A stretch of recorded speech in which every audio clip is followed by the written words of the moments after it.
Hey you guys. Yes, I am using the robot voice again. I know most of you don't like it, but as I've stated before, I start college soon and using the robot voice is a lot less time consuming for me and it's easier to edit. But anyways, this video is going to be about vocals and vocalists in K-pop. I have been wanting to make a video about this for a while because I am a trained singer and I have a lot of opinions about singing in K-pop. This video is going to be structured like an opinions video.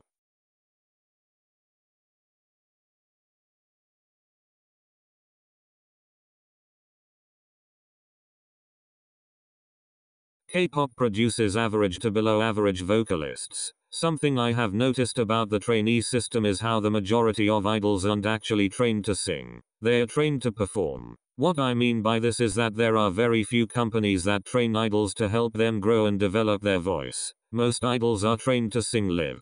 Companies tend to focus on stamina and stability because of how essential it is to giving a good performance. Performing is the most important aspect of K-pop. So it makes sense that companies would focus so heavily on this aspect. But this leads to the majority of idols having extremely average and underdeveloped voices. And despite what most K-pop stans may think, stability and being able to sing in tune does not make you a good singer. The cold hard truth is that some idols are bad singers. There are very few quote-unquote real vocalists in K-pop. Some idols I think qualify as good vocalists are Wendy from Red Velvet, Yuju from gfriend, Chen from EXO, Yoongi from A-Pink, and Jungkook from BTS. This is not a list of everyone I think is a good vocalist, so don't shit your pants over me not mentioning someone. I don't mind lip syncing every once in a while, but there are groups who use it excessively to the point that I wonder if they can actually sing. Some of you might disagree with me, but if you train for 3+ years to become an idol, you should be able to sing live or you wasted your time training. There's absolutely no reason for groups to lip sync 9 out of 10 performances, even as rookies. The only excuse I can think of where lip syncing would make sense is if one or more members is sick or lost their voice. High notes are extremely overrated in K-pop, and being able to hit a high note doesn't make someone a good vocalist. Your ability to hit a high note depends on your vocal cords. If you have smaller vocal cords, your voice will be higher. If you have bigger ones, your voice will be lower. Someone's lack of a higher range doesn't make them a bad singer. There are plenty of great altos and basses in K-pop who are overlooked for a subpar tenor or soprano because they can hit a G5. And the obsession with high notes leads companies to push idols with weaker high registers to sing in a range that isn't comfortable for them. For example, Seulrene from Red Velvet is one of the best altos in the industry. Her expression and color when she sings lower notes is absolutely amazing. But Seulrene has a weaker high register, and this wouldn't be a problem if SM didn't insist on giving her high notes. It's clear she's more comfortable in a lower range. But because high notes are seen as the ultimate defining factor to whether or not someone is a good vocalist, they give her high notes anyways. There are idols who have the range to hit high notes and those who don't. And those who don't aren't bad singers because of it.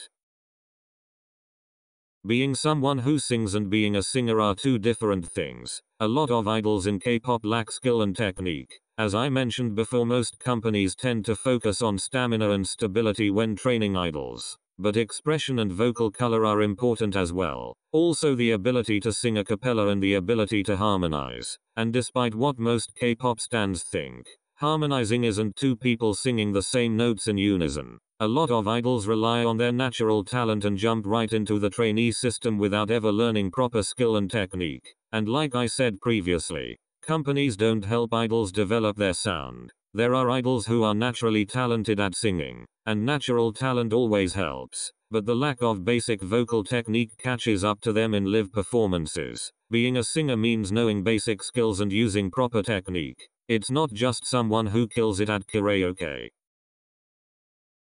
Some vocalists/sub-vocalists in K-pop aren't bad singers. In fact, some of them are actually the best or one of the best in their group. For example, in my opinion, Junghyun from Twice is the best singer in the group. She has the most developed voice and the best live performances out of all the members. But Jiho's vocal color fits Twice's concept more, so she has the position of main vocalist. And while Jiho is still a good singer, Junghyun is more skilled than her. What I've noticed is that singing positions in groups are given based on two things. Number 1, whose voice they want to represent the group.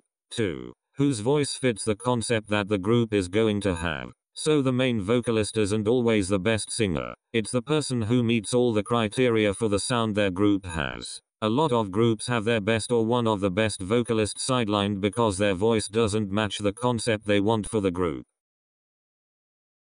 Stability does not make someone a good vocalist. A lot of the time in K-pop, the best singer in a group is defined by who has the most stable vocals. And while it is an important part of singing, stability on its own doesn't make someone a good singer. If your voice is boring to listen to, your stability will not save you. There are plenty of idols with solid vocal in live performances, but lack expression and overall just aren't interesting to listen to. It doesn't matter if an idol has stable vocals while doing backflips. If the overall quality of their voice is bad, it doesn't make them a good singer.